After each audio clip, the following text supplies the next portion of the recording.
Hello po sa lahat po ng mga Dover Cats at sa lahat ng mga talaga namang maybe fans at maybe lovers na nag-aantabay sa mga update po natin.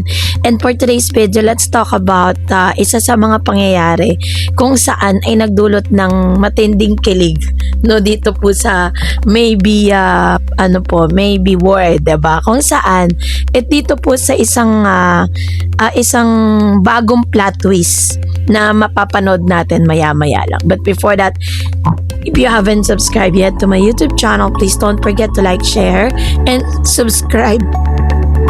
At i-hit mo na rin ang notification bell for more showbiz updates. So bago tayo magpatuloy, let's watch this video clip.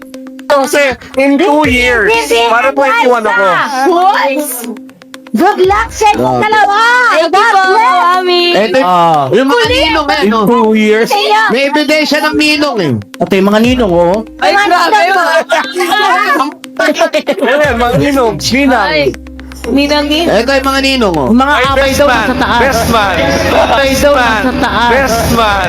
Tapos, ang pambansang gulo at kilig na dulot ng in 2 years magpapakasal na kami statement ni Beam kay Raisa May Dizon sa sugod bahay mga kapatid. Isang panibagong bomba ang sumabog sa social media.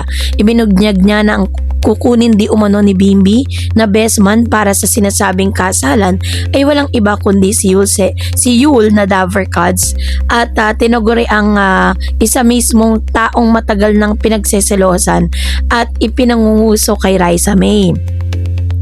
Gimbal ang buong Dover Cats at netizen bakit itinuturing na rival o dahilan ng selos ang napiling hawakan ng pinakamalaki or pinakamahalagang role sa kasal.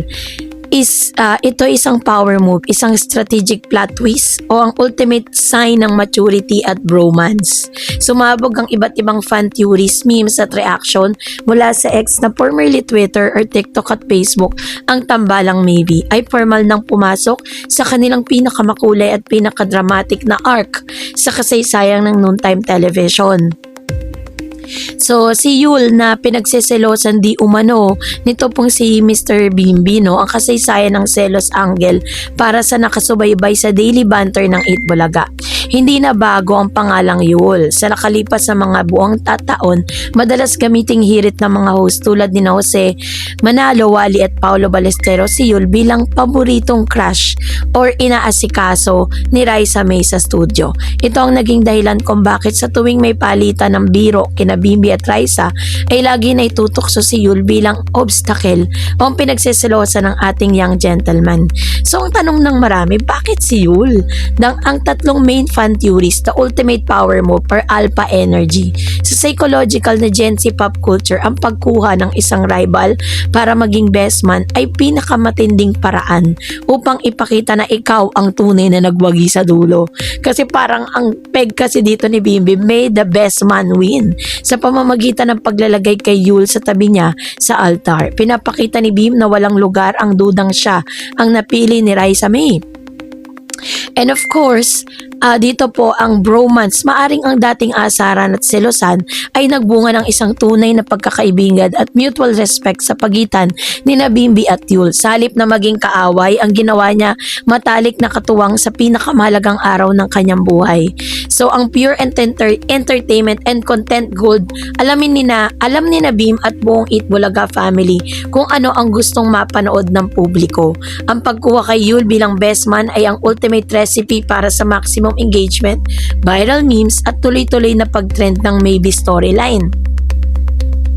So dahil po dito nagkaroon ng subversion of truths, binasag ni Yul as best man ang lumang teleserye formula sa mga kailangan, no? May kontrabida hanggang dulo. The Gen Z irony and humor, ang desisyong ito ay isang halimbawa ng high-level self-aware humor na gustong-gusto ng modern audience.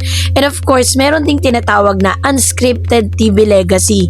Pinapatinayan nito na ang live noontime TV ay may kakayahang bumuo ng mga kapanapanabik na kwento kaysa sa mga nakasulat na script.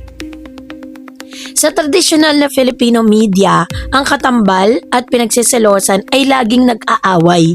Ngunit sa modernong panahon ng entertainment, mas pinalakas ang konsepto ng pagkakaibigan, kapayapaan at pagsasama-sama. Yung self-awareness of Bimbi Aquino, pinapakita lamang nito na si Bimbi ay napakalalim ng pangunawa sa larangan ng media at show business. Gaya ng kanyang inang si Chris Aquino, alam niya kung paano hawakan ang atensyon ng publiko ng may alindog, talino at katatawanan. So, ang pag-anunsyo na si Yul ang magiging best man sa sinasabing kasalan era ni na Bimbi Aquino at Raisa May Dizon ay ang ultimate plot twist na walang sino man ang nakakakita na darating. Kasi mula sa hiyawan sa barangay hanggang sa walang patid na talakayan sa social media na patunayan ng maybe, no, na walang pagkumbaga na sila ang kasalukuyang nagmamay-ari ng pinakamainit na kwento sa pambansang telebisyon. Maaaring maraming nagsasabi na ito po ay isang biro lamang or isa lamang po itong parang para mapasaya or fan service ng maybe ni Mr.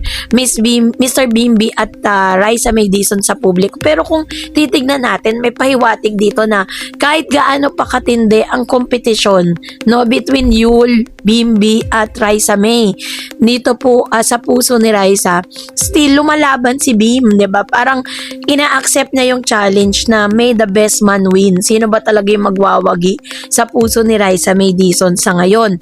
Wala pa man pong direktang pag-amin mula po kay Raisa at kay Bim kung ano na ba talaga ang estado ng kanilang relationship.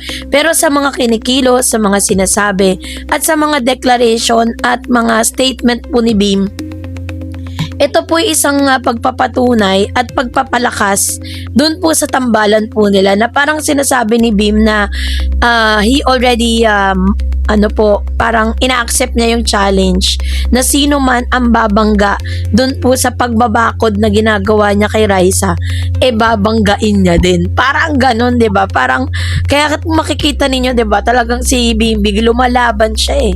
Kahit ang dami pong mga edits po sa TikTok, dami pong mga videos na nagkalat sa TikTok na tila siniship ito pong si Raisa kay Yul.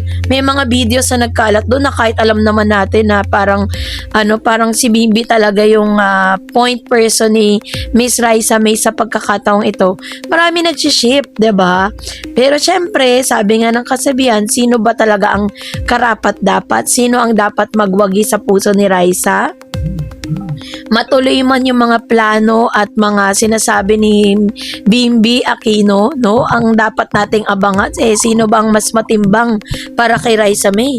Si Yul ba or si Mr. Bimbi Aquino? Yun po yung dapat nating abangan sa mga susunod nating updates kasi mas marami pang mga revelasyon na ilalabas si Bim na sa mga susunod na araw, lalo na't ngayon pinaghahandaan po ni Bimbi ang ilan sa mga eksenang gagawin nila ni Raisa para sa kanilang pinakabagong possible na music video na ilalabas this year 2026. O, diba? Ang ganda ng taon ni Raisa ngayon. Talagang masasabi mong taon talaga ni Raisa kasama si Bimbi Aquino. So, kayo po, anong niyang saloobin patungkol dito?